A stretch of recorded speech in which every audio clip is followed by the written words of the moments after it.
नमस्कार दोस्तों, MB study point में आपका फिर से स्वागत है। दोस्तों आज हम बात करेंगे पेंशन स्कीम जो हमारी है, जो हमारी ओल्ड पेंशन स्कीम थी और जो हमारी नई पेंशन स्कीम अभी जो लागू हुई है ओल्ड पेंशन स्कीम के बंद होने के बाद, उसके बारे में। जैसा कि आप सब ने देखा होगा कि अभी जो है इलेक्शन का टाइम चल रहा है, कि अभी जैसे आपको पता है कि लोकसभा के इलेक्शन अभी मई जून 2024 के अंदर जो होने वाले हैं, तो उसको लेकर के काफ़ी जो राज्यों में और काफ़ी मतलब केंद्र स्तर के ऊपर आपने देखा हो कि एक डिबेट चली हुई है कि कांग्रेस सरकार ने यह दावा किया है कि अगर वो सत्ता में आती है तो पुरानी पेंशन स्कीम को, यानी ओल्ड पेंशन स्कीम जो है उसको फिर से बहाल कर देगी, उसको फिर से लागू कर देगी और जो नई पेंशन स्कीम उसको बंद कर देगी। और ऐसा इसलिए आपने देखा होगा कि एक डिबेट टाइप लगी हुई है, काफ़ी न्यूज़ चैनल्स में आपने देखा होगा कि डिबेट चली हुई है कि ओल्ड पेंशन स्कीम क्या है, न्यू पेंशन स्कीम क्या है, क्यों ओल्ड पेंशन स्कीम को जो है फिर से बहाल करने की मांग उठ रही है लोगों के बीच में। और कई ऐसे स्टेट हैं जिन्होंने ये दावा किया है, जैसे कि राजस्थान है, पंजाब है, जहाँ पे बीजेपी से दूसरी जो गवर्नमेंट है, जैसे राजस्थान के अंदर अभी जैसे बीजेपी गवर्नमेंट आ गई है, लेकिन क्या है कि राजस्थान की जो पिछली गवर्नमेंट थी अशोक गहलोत की सरकार ने, उसने ये दावा किया था कि पुरानी पेंशन स्कीम को वो जो है लागू करेगी और अगले साल से ये उसकी निर्धारित सीमा रखी गई थी। इसी प्रकार से जैसे पंजाब की जो हमारी स्टेट है, उसने भी जो है ओल्ड पेंशन स्कीम को जो है बहाल करने का जो है निर्णय लिया है। और अगर हम देखें काफ़ी जो हमारी स्टेट हैं, जैसे आसाम है और बंगाल हैं, इसके अलावा हमारे कई साउदर्न की जो स्टेट्स हैं हमारी, जैसे केरला है, कर्नाटक है, वहाँ पे क्या हुआ कि अभी से जो है कुछ कमेटियाँ ऐसी बनाई गई हैं, कुछ कमेटीज़ का फॉर्मेशन हुआ है कि जो पुरानी पेंशन स्कीम को लागू करने के ऊपर ध्यान देंगी। तो इसलिए क्या है कि ये चीज़ें जो काफ़ी डिबेट में, आज इसके ऊपर हम चर्चा करेंगे। इस वीडियो के अंदर हम देखेंगे कि सबसे पहले कि ओल्ड पेंशन स्कीम और न्यू पेंशन स्कीम क्या है, उन दोनों के क्या क्या फायदे थे। अगर ओल्ड पेंशन स्कीम को हमने बंद किया है तो कुछ न कुछ हमारे समक्ष चुनौतियां रही होंगी, तो उससे क्या चुनौतियां हुई थी जिससे कि हमें उसको बंद करना पड़ा था।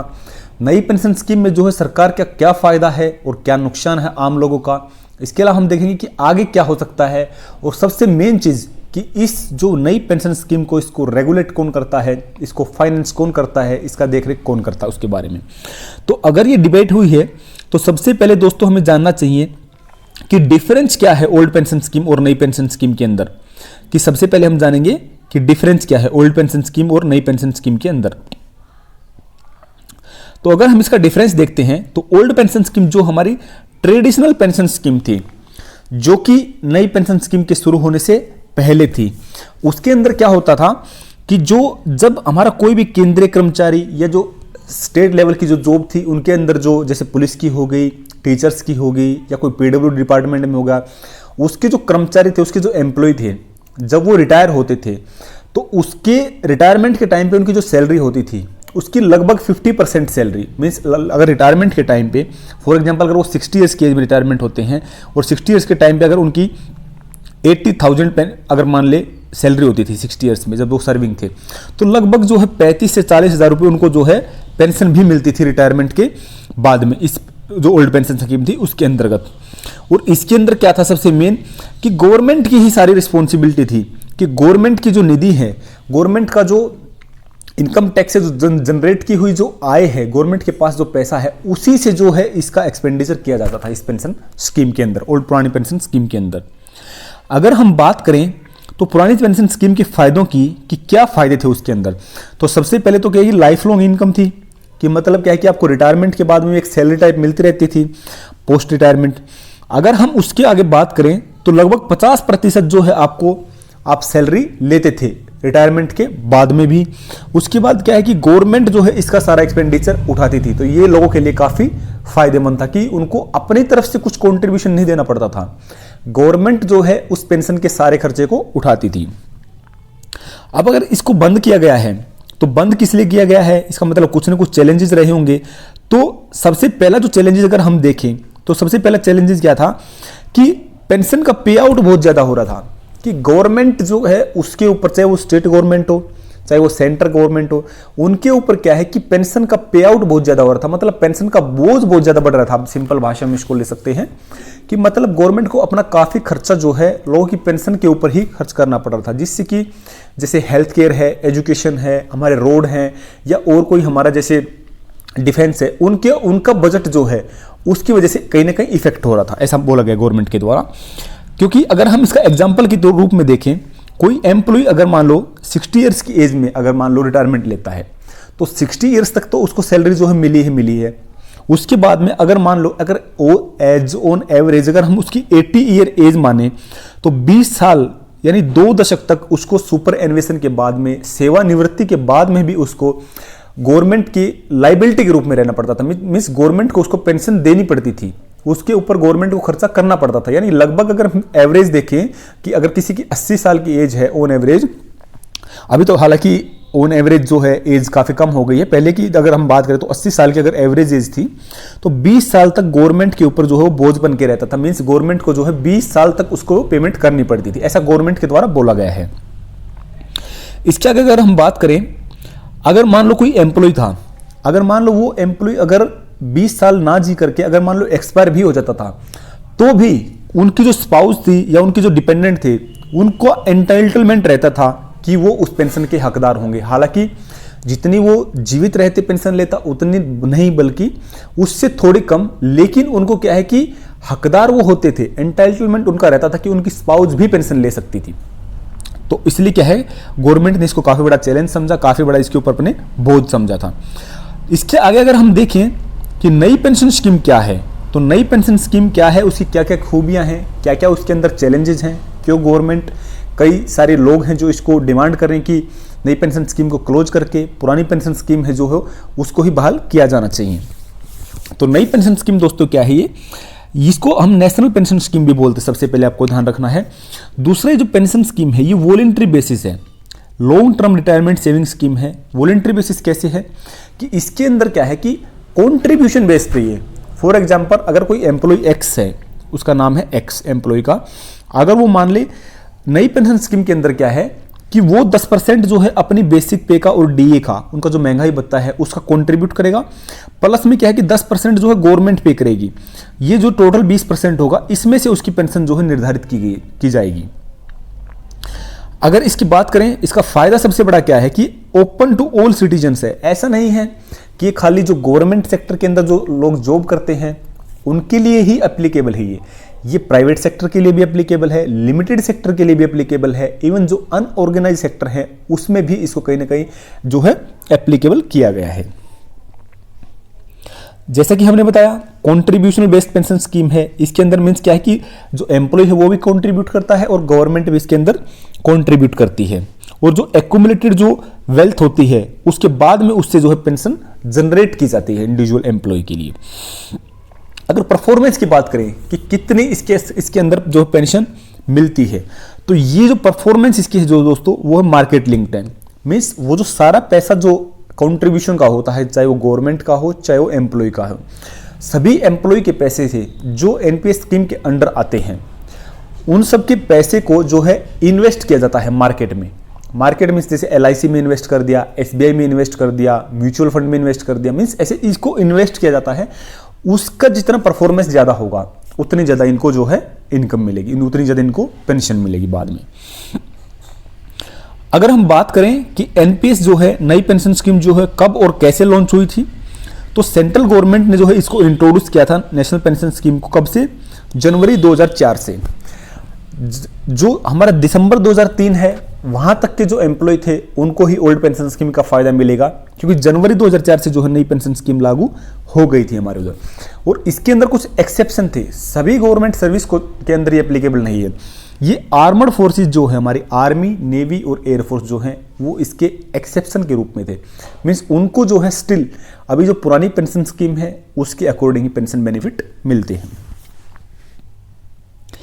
इसके आगे बात करें कि गवर्नमेंट का जो मेन मोटो था इसका लॉन्च करने का, वो क्या था, to get rid of pension liabilities, कि पेंशन का जो बोझ उनके ऊपर आ रहा था उसको कम करने के लिए गवर्नमेंट ने ये इनिशिएटिव जो है लिया था। अगर बात करें कि कैसे इसको जो है किस प्रकार कुछ अमेंडमेंट हुए होंगे, पक्का हमारे कॉन्स्टिट्यूशन में कुछ हमारे जो सिविल सर्विसेज के जो एक्ट है उसके अंदर अमेंडमेंट होंगे, उसके बाद में ही ये एप्लीकेबल हुआ है। तो हमारा जो सेंट्रल सिविल सर्विसेज रूल है 1972, उसके अंदर ये मीन्स जो हमारा एक किस्म से आप बोल सकते हैं पेंशन का जो लॉ है उसके अंदर जो है अमेंडमेंट हुए थे। ये इसका अमेंडमेंट कैसे हुए थे दोस्तों, ये क्या है central civil service pension rule. ये है दोस्तों, इसके अंदर ऐसी गाइडलाइन जो हम बताई गई हैं कि कौन कौन जो है एम्प्लॉय पेंशन के लिए एलिजिबल रहेगा, अगर उस एम्प्लॉय की सर्विस प्री मैच्योर है तब कितनी पेंशन उसको मिलेगी, किस बेसिस पे, कौन से ऐसे अगर उसने कुछ ऑफेंस कर दिए, कुछ क्रिमिनल एक्ट कर दिए जिससे उसकी पेंशन को जो है कैंसिल भी किया जा सकता है, सेवानिवृत्ति सुपरएनुएशन कंप्लीट होने के बाद उसको कितनी पेंशन मिलेगी, अगर वो एम्प्लॉय एक्सपायर हो जाता है तो उसकी फैमिली को कितनी पेंशन मिलेगी। तो ये सब गाइडलाइन जो हमारे लिखी गई है central civil service rule pension का जो हमारा 1972 है उसके अंदर लिखी गई है। तो जब हमारी नई पेंशन स्कीम जो लागू हुई थी तब इसके अंदर ही अमेंडमेंट किया था और इसको नई पेंशन स्कीम के हिसाब से इसको बदल दिया गया है। अगर हम बात करें तो जैसा हमने बताया कंट्रीब्यूशन बेस्ड है, तो रिटायरमेंट के बाद में जो है दोस्तों इसके अंदर जो हमारी लमसम जो मनी जमा होती है, फॉर एग्जांपल अगर हमारे इसमें 1000 रुपये अगर जमा हुए, एग्जांपल के रूप में अगर हम देखते हैं कि पूरी सर्विस करने के बाद में एक एम्प्लॉय ने और गवर्नमेंट का जो कंट्रीब्यूशन है दोनों के बेसिस पे अगर हमारे 1 लाख मान लो, चलो कि अगर हमारे मान लो 1 लाख रुपये उसके अंदर जमा हुए हैं, तो 1 लाख का जो 60% जो है वो एम्प्लॉय रिटायरमेंट के तुरंत बाद, मतलब कि उनकी 57-60 ईयर्स की जो एज में रिटायरमेंट होते हैं उसके तुरंत बाद उसको ले सकते हैं। बाकी का जो 40% है वो जो है स्टिल इन्वेस्टेड रहेगा वहीं पे, और उसको जो इन्वेस्टमेंट होगी उसके बेसिस पे उनकी जो है पेंशन आती रहेगी आगे मंथली। इसके अगर स्पेशल फीचर्स की बात करें जो हमारी नई पेंशन स्कीम है तो इसके क्या स्पेशल फीचर हैं। सबसे पहले हमने जैसे बताया सभी सिटीजन्स के लिए है, ऐसा नहीं कि इंडिया के सिटीजन्स के लिए, ये हमारे जो NRI होते हैं, नॉन रेजिडेंट्स ऑफ इंडिया हैं, सिटीजन्स हैं, वो भी इसका लाभ उठा सकते हैं। अगर इसकी एज देखें हम तो 18 to 70 ईयर्स एज है इसकी, कि 18 से 70 साल की एज तक के जो एम्प्लॉय हैं हमारे, जो किसी न किसी सेक्टर में काम करते हैं, चाहे वो प्राइवेट सेक्टर हो, लिमिटेड सेक्टर हो, चाहे वो हमारा गवर्नमेंट सेक्टर हो, वो इसके अंदर एप्लीकेबल है। अगला हमने बताया था कि पार्टिसिपेटरी स्कीम है, गवर्नमेंट भी इसके अंदर क्या है कि अपना कंट्रीब्यूशन देती है, एम्प्लॉय भी कंट्रीब्यूशन देता है, उसके बाद में जो फुल अमाउंट होती है उसको री इन्वेस्ट किया जाता है, और उस री इन्वेस्ट से जो जितना हमें प्रॉफिट होता है उसके बेसिस पे जो है पेंशन दी जाती है। ये जैसे आपका 60-40 होगा जो हमने बताया ऊपर कि 60% जो है वो टैक्स फ्री है, जिसको आप क्या है कि पोस्ट रिटायरमेंट मतलब इमीडिएट ले सकते हैं, और 40% जो है उसके ऊपर टैक्स लगेगा, लेकिन इसका जो है इन्वेस्टमेंट जो है वहीं पे रहेगा जहाँ पे अभी हो रहा था पहले, और इसके इन्वेस्टमेंट के बेसिस पे आपकी जो है मंथली पेंशन आती रहेगी। अगला जैसे बताया था हमने कि सभी के लिए है ये, तो प्राइवेट जो एम्प्लॉय हमारे, प्राइवेट इंडिविजुअल भी इसके अंदर बेनिफिशियल हैं।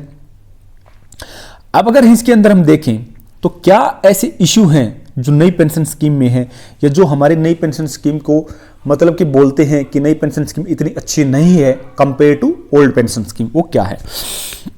तो इसके अंदर क्या था, पुरानी पेंशन स्कीम में हमारा एक फायदा ये था एम्प्लॉय का कि एम्प्लॉय को जो पेंशन मिलती थी वो प्री डिटरमाइंड फॉर्मूले के हिसाब से मिलती थी। मींस लगभग उसकी जो लास्ट जो ईयर की जो सैलरी होती थी, जो वो रिटायरमेंट का सुपर एनुएशन की उसकी जो टाइम होती थी, फॉर एग्जांपल 60 ईयर्स की एज देखें तो 60 ईयर्स की जो सर्विंग एज में उसका जो सैलरी होती थी उसका लगभग 40-50% जो उसको पेंशन मिलती थी लाइफ टाइम। अगर हम उसके बाद देखें तो उसके अंदर क्या था, अगर मान लो हमारे जैसे डीए है, डीए बढ़ता रहता है, तो उस प्रकार से जो हमारी पेंशन भी डीए के हिसाब से जो है बाद में बढ़ती रहती थी। और उसका जो है दूसरी बात ये थी कि सैलरी से आपको कोई कंट्रीब्यूशन नहीं देना पड़ता था अपनी पेंशन के लिए, मींस गवर्नमेंट ही पूरा जो है आपको पेंशन का एक्सपेंडिचर उठाती थी, और गवर्नमेंट अपनी आय में से आपको पेंशन देती थी, आपको कुछ कंट्रीब्यूट नहीं करना पड़ता था पेंशन के लिए। दूसरी चीज अगर हम देखें कि जीपीएफ, पुरानी पेंशन स्कीम में आपके पास एक जीपीएफ था कि मींस आप ग्रोस प्रोविडेंट फंड, मतलब कि एम्प्लॉय का जो प्रोविडेंट फंड था उसके अंदर वो अपने हिसाब से कंट्रीब्यूशन कर सकता था और उसका फायदा वो ले सकता था। लेकिन नई पेंशन स्कीम में जीपीएफ फैसिलिटी को रिमूव कर दिया है, और जो पुरानी पेंशन स्कीम थी उसके अंदर जो जीपीएफ था, तो इसके अंदर अगर हम देखें तो डबल लॉस बोलते हैं कि नए एम्प्लॉय जो हमारे, कि एक तो उनको जीपीएफ स्कीम से बाहर कर दिया है, दूसरा उनको क्या है कि कंट्रीब्यूशन भी देना पड़ता है, कंट्रीब्यूशन देते हैं वो, उसी की उनको खाली जो है पेंशन मिलती है। इसके बाद अगर हम देखें दोस्तों, ये तो हो गया नई पेंशन स्कीम और पुरानी पेंशन स्कीम में क्या अंतर था, क्या क्या उनके फीचर हैं, क्या इनसे रिलेटेड इश्यूज थे। अब हम देखें कि इसको जो पेंशन स्कीम है, नई पेंशन स्कीम जो हमारी, उसको रेगुलेट कौन करता है, कौन सी ऐसी बॉडी बनाई गई है जो इसके फंड को इन्वेस्ट करती है, उससे जो इनकम जनरेट करती है, प्रॉफिट जनरेट करती है, उसकी बेस पे इनकी पेंशन बनाती है एम्प्लॉइज की। तो उसके लिए जो है दोस्तों हमारी pension fund regulatory and development authority PFRDA pension fund regulatory and development authority है जो इसको इंप्लीमेंट करवाती है। इसको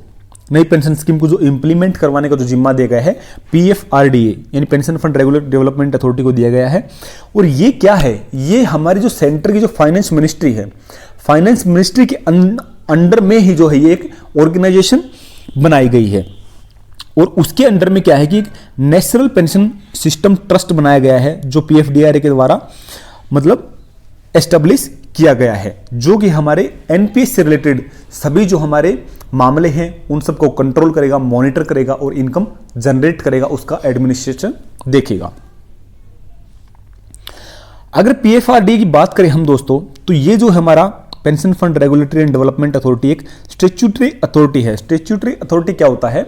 कि इसको किसी न किसी लेजिस्लेटिव लॉ के द्वारा बनाया गया है, हमारा पार्लियामेंट का लॉ है उसके द्वारा इसको एस्टेब्लिश किया गया है। इसको कुछ इंडिपेंडेंट पावर दी गई है, कुछ शक्तियां इसको दी गई हैं, इसको किसी इंटरफेरेंस से बाहर रखा गया है, कोई इसके अंदर हस्तक्षेप नहीं कर सकता, ये इंडिपेंडेंटली कुछ काम कर सकता है। हालांकि कुछ बाउंडेशन इसके ऊपर भी हैं जो सरकार ने लगा रखी हैं, लेकिन मैक्सिमम इसको लिबर्टी दे रखी है। इसके फंक्शन की अगर हम बात करें तो PFRDA कैसे काम करता है, तो PFRDA जो है दोस्तों हमारा ये एक मतलब इंटरमीडिएट एजेंसी है। जैसे आप बोल सकते हैं इसके अंदर की पेंशन फंड मैनेजर्स रहते हैं, उसके अंदर ये पैसा इन्वेस्ट करते हैं। जिस प्रकार से हमारा जैसे इसने LIC में इन्वेस्ट कर दिया, SBI में इन्वेस्ट कर दिया और किसी गवर्नमेंट स्कीम में इन्वेस्ट कर दिया, म्यूचुअल फंड में इन्वेस्ट कर दिया, तो जिस प्रकार से हमारा क्या है कि ये पेंशन फंड जो मैनेजर रहते हैं उसके अंदर ये पैसा इन्वेस्ट करता है, वहां से इनकम जनरेट करता है, उस इनकम को जो है फिर ये बाद में डिस्ट्रीब्यूट करता है। अगर हम बात करें कि इसके द्वारा क्या फायदा हुआ है, तो हमारी अटल पेंशन योजना जो थी, जो 2015 में अटल बिहारी वाजपेयी के नाम पे हमारी पेंशन योजना बनी थी, उसको भी इसने बरकरार रखने का जो है काम किया है। कि अटल पेंशन योजना के अंदर ये था कि कोई भी हमारा ऐसा सेक्टर है जो गवर्नमेंट सेक्टर नहीं है, बाकी जैसे जिसके अंदर हमारी क्या है कि अनऑर्गेनाइज सेक्टर है, उन सबको एम्प्लॉय जो हैं वो भी पेंशन के लाभ उठा सकते हैं। तो अटल पेंशन योजना का इसने जो प्रोविजन दिया है कहीं ना कहीं।